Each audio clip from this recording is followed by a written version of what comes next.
राहुल की संसद की सदस्यता जा चुकी है, खत्म हो चुकी है। अब कांग्रेस इस मुद्दे पर आर पार की लड़ाई के मूड में है। पार्टी खुद मैदान में उतरने के साथ साथ समान विचारधारा वाले विपक्षी दलों को भी साथ लाना चाहती है। सोमवार से कांग्रेस धरना प्रदर्शन से लेकर नुक्कड़ सभाएं करेंगी और आज राहुल इस मुद्दे पर दोपहर 1 बजे प्रेस कॉन्फ्रेंस भी करने वाले हैं।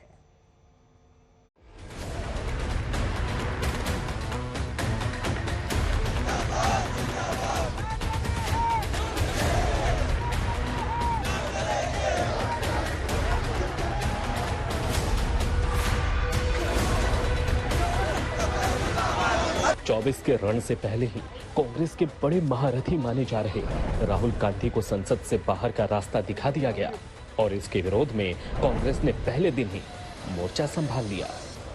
इधर लोकसभा सचिवालय की चिट्ठी जारी हुई और उधर देश भर में कई शहरों में कांग्रेस के कार्यकर्ता सड़कों पर निकल आए।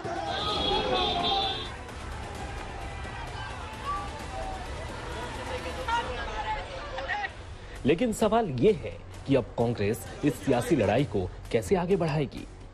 राहुल की सदस्यता कोर्ट के फैसले के आधार पर गई और अब कांग्रेस को इसको सियासी जंग में तब्दील करना है।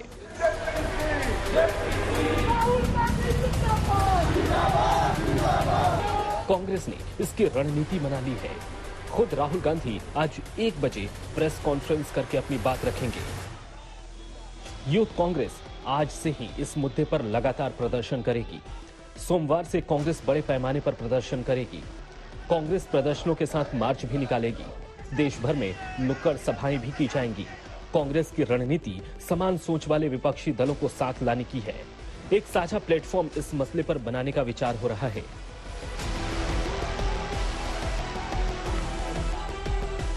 कांग्रेस ने विपक्षी दलों से सीधे कहा है कि ये वक्त लोकतंत्र को बचाने का है, इसलिए सब एकजुट होकर इस लड़ाई को लड़ें। So all those parties must forget their differences. First thing is first. We must protect our democracy, our constitution. So for that, all opposition parties must unite, and we must fight against this mischievous move of the present government. This is my appeal.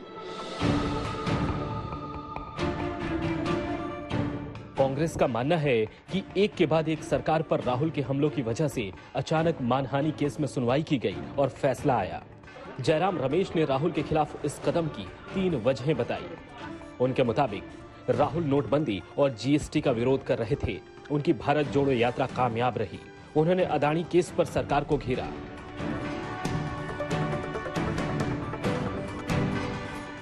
Priyanka Gandhi ने भी जोर देकर कहा कि राहुल की सरकार पर हमलों की वजह से ही ये फैसला आया और आनन फानन में उनकी संसद सदस्यता छीन ली गई। जिस केस का स्टे कंप्लेनेंट ने खुद मांगा था, 1 साल से स्टे था।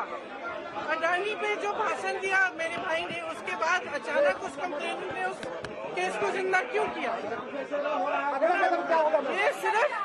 ये सरकार अडानी पे जवाब देना नहीं चाहती, डरती है इन सवालों से, इसीलिए ये पूरी प्लानिंग के तहत किया गया है ताकि राहुल जी संसद से निकल जाए। कांग्रेस रिमझिम बारिश के बीच दिल्ली में राहुल मसले को लेकर रणनीति बनाती रही। उधर प्रदर्शनों का दौर भी शुरू हो गया, लेकिन कांग्रेस के लिए ये जंग आसान नहीं होगी। चुनाव आयोग अप्रैल में ही वायनाड में चुनाव का भी ऐलान कर सकता है। ऐसे में पहली चुनौती राहुल की सदस्यता को बचाना है। मौसमी सिंह के साथ ब्यूरो रिपोर्ट, आज तक। कांग्रेस और खुद राहुल के लिए फिलहाल सबसे बड़ी चुनौती वायनाड से अपनी लोकसभा सदस्यता को बचाना है। कानून में इसके रास्ते तो मौजूद हैं। कांग्रेस 2 स्तर पर कानूनी लड़ाई लड़ने का मन बना रही है, लेकिन शुक्रवार को जब 100 पार्टी नेताओं की बैठक हुई तो कानूनी पहलुओं पर कोई भी चर्चा नहीं हुई।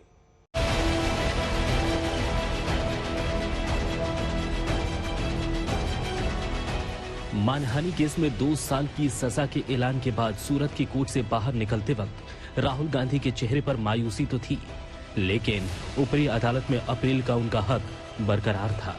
इसके 24 घंटे बाद शुक्रवार को राहुल बेफिक्र होकर संसद भी पहुंचे थे, लेकिन उनको जरा भी इल्म नहीं था कि कुछ देर बाद उनकी संसद सदस्यता को छीने जाने वाली चिट्ठी जारी होने वाली है। कुछ घंटे के भीतर ही कांग्रेस एक बड़े संकट से 2-4 हो रही थी। अब कांग्रेस के सामने पहली चुनौती राहुल की सदस्यता को बचाने की है।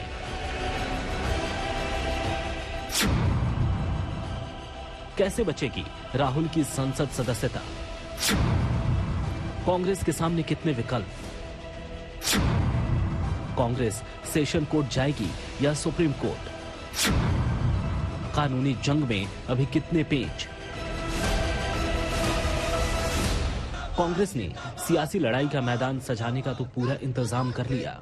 वायनाड से लेकर देश के दूसरे हिस्सों में प्रदर्शन भी शुरू हो गए। लेकिन जब कांग्रेस के 100 नेताओं की बैठक इस मुद्दे पर हुई तो उसमें कानूनी लड़ाई के तौर तरीकों पर विचार नहीं हुआ।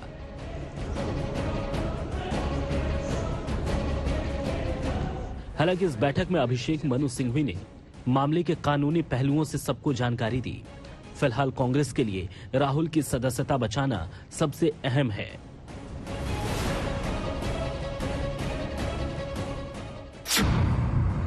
सदस्यता बचाने का रास्ता नंबर 1। इसके लिए राहुल को सूरत की सेशन कोर्ट में अपील करनी होगी और दोषी सिद्धि यानी कन्विक्शन पर रोक की गुहार लगानी होगी। सेशन कोर्ट से राहत नहीं मिलने पर हाई कोर्ट और यहां से भी राहत नहीं मिलने पर राहुल सुप्रीम कोर्ट जा सकते हैं। सदस्यता बचाने का दूसरा रास्ता। इसके अलावा राहुल के पास अपनी सदस्यता बचाने का दूसरा रास्ता सीधे सुप्रीम कोर्ट में लोकसभा सचिवालय के फैसलों को चुनौती देने का भी है। सुप्रीम कोर्ट में कांग्रेस वायनाड सीट पर उपचुनाव पर भी स्टे लाने की कोशिश करेगी।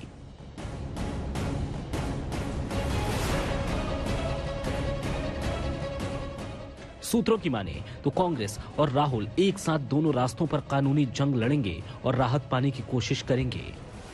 जहां से भी राहुल को दोषी ठहराए जाने के फैसले पर स्टे मिले, लेकिन ये राहत मिलते ही राहुल की सदस्यता अपने आप बच जाएगी और लोकसभा सचिवालय का फैसला भी टल जाएगा। लेकिन सवाल यह है कि कांग्रेस या खुद राहुल कानूनी राहत पाने के लिए तुरंत कोई कदम क्यों नहीं उठा रहे? खुद बीजेपी ने यह सवाल उठाया है। Why did not the Congress big legal brains rush to the court to get a stay, as they did in the case of Pawan Kheda? Went to Supreme Court. They could have gone to the High Court or Session Court. What does it mean? The larger issue is, if Rahul Gandhi will abuse, then those who are victims of that abuse have got the right to go to the court.